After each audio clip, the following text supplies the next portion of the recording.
What you're about to see is 2 months worth of footage getting this pedal train fly rig operational. It began life as a simpler pedal board, which you can check out in a previous video, but being influenced by certain folks who hold the mantra, big board, big tones, I took it upon myself to see how far I can trick out this pedal train fly. I'm going to be upfront, there are 2 things in the board building process that I regret, and we'll talk about them as the days go by. The kids are out for a walk. I've got a table with pedals that need to be put together. You know what that means? Pedalboard building time. I know I didn't order a Roland PDX12, so I'm suspecting these are my pedals for the new board. Delivered so far? And featuring today's unboxing is my wife, who will now be privy to what exactly I bought. I know what you added to the cart. You know why I ordered the card? Yeah. You asked me. Rubbish, rubbish, rubbish, rubbish, rubbish. How come so many? 3? 4 pedals. So in order to make the order of these 3 pedals that I really wanted, I needed to make it up by buying these 2 things as well, just so I can make use of a voucher. I'm sorry, that's a very Singaporean way of buying stuff. Now, according to my research, I should be able to supply enough power to the board with all those pedals with a 1 spot. And I know that Walrus Audio says that they don't recommend having a daisy chain style power supply, but I've tested this out with my 1 spot and it seems to be fine. No digital noise, nothing that's really screaming at me, nothing's really humming. I think it's a go. Let's do this. It's day 3 of this pedalboard build challenge, and I've already missed a day. It's because my family is now beset with some kind of flu that's going around. The kids have got it. It's slowly spreading to the adults, and I suspect that I will be having to film sporadically due to my duties to take care of the kids. I may not be able to film every single day, so that's gone out the window. Version 1.5 update, I did manage to put on the 3 Walrus Audio Effects pedals on there, and I did an initial test, but it sounded a bit thin, a bit weak. I think I'm gonna need a compressor, and I do want a second overdrive. Let's see what comes up.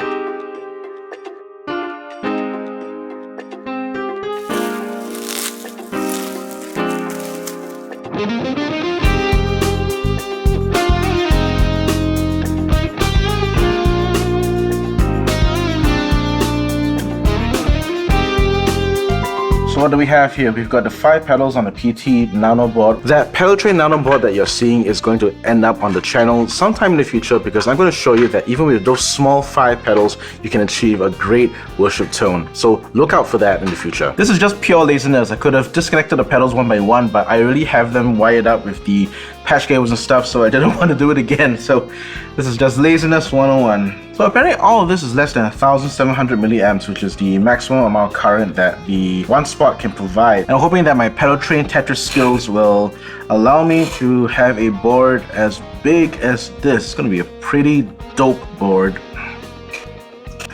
Just to make sure everything lines up correctly. I hope I have enough space for this guy over here, but looks like I don't. I won't be able to put this guy in the chain, which is a pity because I really like that sound. Alright, time for power. Okay, let's count how many daisy chain outlets I'll need. I'll need 1, 2, 3, 4, 5, 6, 7, 8, 9, 10, 11. I'll need 11. Yikes, that's a lot. So I think the plan is going to be this. I'm going to be using a 6-way daisy chain, connect to a 5-way daisy chain, but -1, because when you connect 2 daisy chains together, you will always need to -1, because 1 is going to be used to connect the 2. So 6 plus 5 minus 1, I still need 1 more, and that's going to be from the DC outlet of the Boss LS2. There we go. 6-way daisy chain. DC out. Alright. The tip that I learned was to keep the pedal with the most power requirements first in the chain. So that means closest to the outlet. So that means this is going to be at the very end. It's going to be tricky. Wow, that's tight. So remember I said that when you use 2 daisy chains together, you need to minus off 1 because the 1 is used for connecting to the other. Well, this is the end of my first daisy chain. I'm going to connect to the last daisy chain. There. You have lost 1 outlet. Let's continue on. Now I don't know how much power the LS2 can provide, so I'm not going to take any chances. I'm going to use it to power the Nano tuner, which shouldn't require too much. Alright, moment of truth. Will this stretch all the way to the other side to power and reach the MS-3? just barely. Oh, yikes. I'm not comfortable with that happening. Okay, plan B, I'm just gonna power this normally. I'm hoping this is just a DC pass-through, so I'm gonna connect the outlet of this and route it all the way to the MS-3, which should be long enough because this is a pretty long cable from the Voodoo Labs power supply I once had. Alright. Monstrosity finished. Let's see if this powers up. Okay guys, moment of truth. If this blows up, you guys saw it first on my channel, so fingers crossed. Oh. So it looks like the boss can power up. Can I turn on the light? Ho ho ho! All from a one spot. Regret number 1, not having the final picture in mind. I built this board on the whims and fancies of my inner FOMO consumerist. Pedals on sale, coupons to use, buy, buy, buy. I think we're rich. We're rich. Yeah. We're rich. Yes. Buy, buy, buy. Buy, buy, buy. Yes. There is no defense. I could blame it on the stresses of having 3 rambunctious kids all over me, but they're not to blame. It's all me, and I'll own up to it. The saving grace is that I've built enough disposable income to make a one-off indulgence like this, but I doubt I'll be doing something like this for a long time to come. So I'm going on camera to remind myself not to grow too attached to these pedals. I may have to sell them off. If I could turn back time, I'll use a free tool like Pedalboard Planner to visualize the space usage on a pedal board. But filling in the gaps of the pedal board isn't the only thing that the tool is good for. It also lets reality sink in. Want to trick out and max out the pedal board? I think visualizing can help give an indicative cost, which you can use to rationally evaluate your decision. It's day 10 and I can't figure out a few things. Number 1, I can't figure out for the life of me how to send tap tempo from the Boss MS-3 to the ARP87. I don't want to be doing double tap dances and that I gotta tap here and tap here on 2 separate devices in order to sync my effects. I want to be able to do one master tap in order to control both the effects in the MS-3 and the ARP87 here. It should be a simple process, but it's not. The fun doesn't stop there. I like the Dream on the slot var, but I can't figure out why there's an octave down setting that just makes everything big and mushy. I suppose with a cleaner rig where there's no distortion, that will sound okay, but with the stacked overdrives that I have here and the fact that my Iridium still doesn't sound that nice, everything's sounding like a big mushy mess and it's not fun. I have a lot of tweaking and troubleshooting ahead of me, so wish me luck.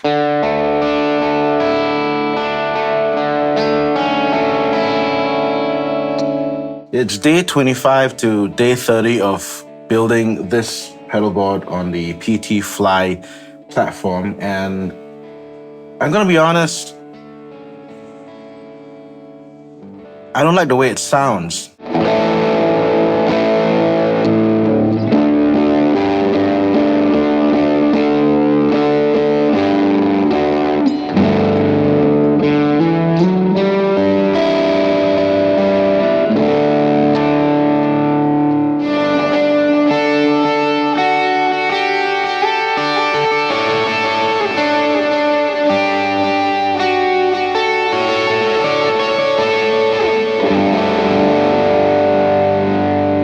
Individual components are fine, I think. The Boss is a great unit. The Walrus audio stuff is great. The Strymon Iridium is great. The Pictronic stuff, which is like the compressor and the drive, are great too.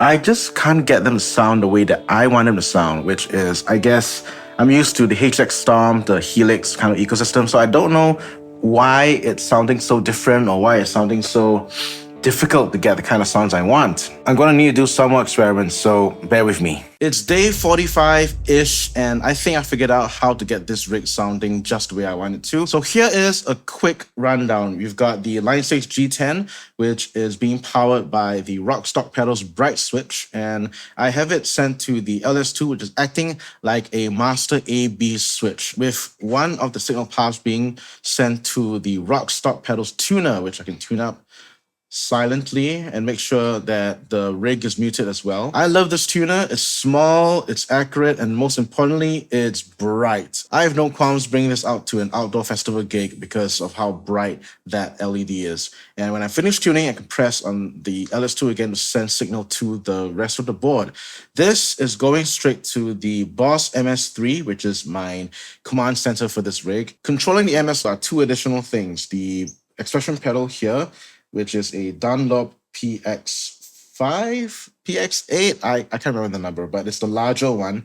Not as large as the largest one, but the smaller, the larger ones. And I have a 2-button switch by Rockstock Pedals 2, which is handling a secondary function. It's turning on my other effect, as well as controlling master tap tempo for the MS-3.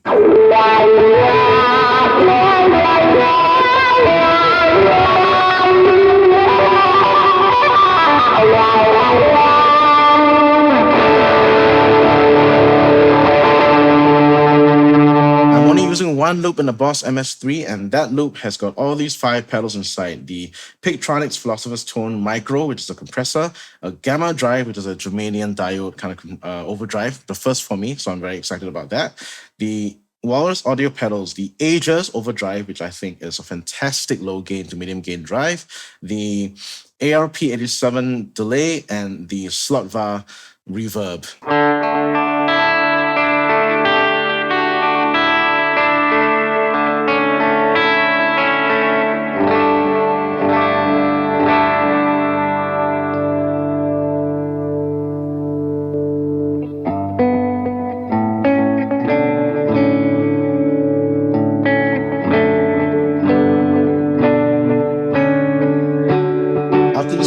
These go into the Iridium. It's currently running as an AC30 style amplifier, and I've got WT-IRs inside. These 6 pedals go into the return of the MS-3, and for the MS-3, I'm going stereo out into the GI Steve. It's a stereo line isolator like the Walrus Audio Canvas or the Daiso Plus, but it's got one nifty feature which I think is really handy. It's got a headphone output. Theoretically, I could set up a more me mix by using the headphone output to send straight to my IEM monitoring station, and then I can blend that with the IEM signal from the monitoring rig. That way, I can preserve the stereo goodness of my pedalboard without having to worry if it sounds weird or sounds processed through the monitoring rig.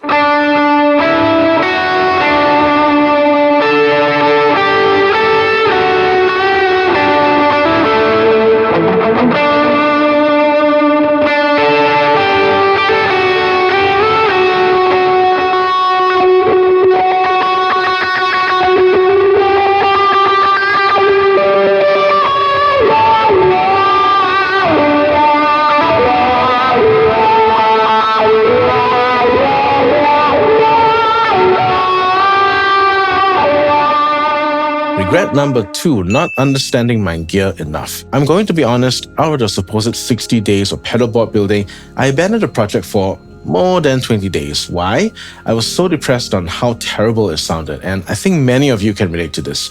You build a hype in your mind that just because your board has nice names like Strymon, Walrus, and Boss on it, it's going to blow your mind when you plug it and play. As you heard in the middle of the process, it didn't sound good at all. I had to stop, take a breath, and analyze what was going on in my signal chain. The fundamental amp tone was getting mushy, so I took a lot of time trying to understand the Strymon Iridium. It would appear that out of all the models out there, the Iridium has a deeper sense of realism to how a physical amp will react. I couldn't just slam its front end with 2 stacked overdrives. Real amps, depending on its circuit, power amp section, and speakers, can respond to gain and volume from overdrives very differently. Crank them up in the wrong way, and you get a very unpleasant clipping, loss of clarity, and a wall of sonic mayhem. It took me a while, but I found that sweet spot with the Iridium. In fact, I could take the entirety of a separate video to talk about getting the best out of your Iridium, so let me know in the comments if you want to see something like that. I also initially thought the Slotvar was just too mushy and was blaming it on the fact that it's a mono reverb pedal. What I didn't do was to read the manual. If I had done so earlier, I'd have realized that the X knob on my preferred algorithm was a -1 octave blend. I was having too much of the lower octave, and I should have caught that sooner.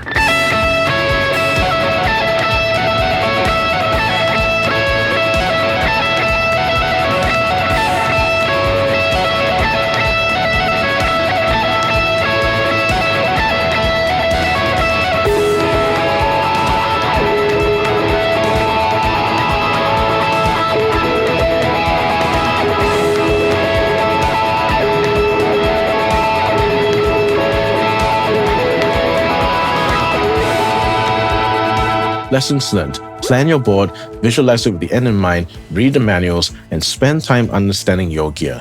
If I'd done these earlier, I'd have avoided some feelings of regret. But the one thing I didn't regret was experimenting with this, powering the entire board with a true tone one spot. You can see that mine is so old that it's a visual sound one spot before the rebrand. I find it incredible that there are power-hungry digital pedals like the Iridium, ARP87, and Slotvar, a pedalboard light, and a wireless system, all powered with no extraneous digital noise. Goes to show, don't knock it until you tried it. And that's been a journey building this board. How about you? Have there been board building regrets? I'd love to hear your story in the comment section below. If you found value in this video, like, share, subscribe, hit the bell icon, and I'll see you next in one of these videos where I build other pedal boards. See you there.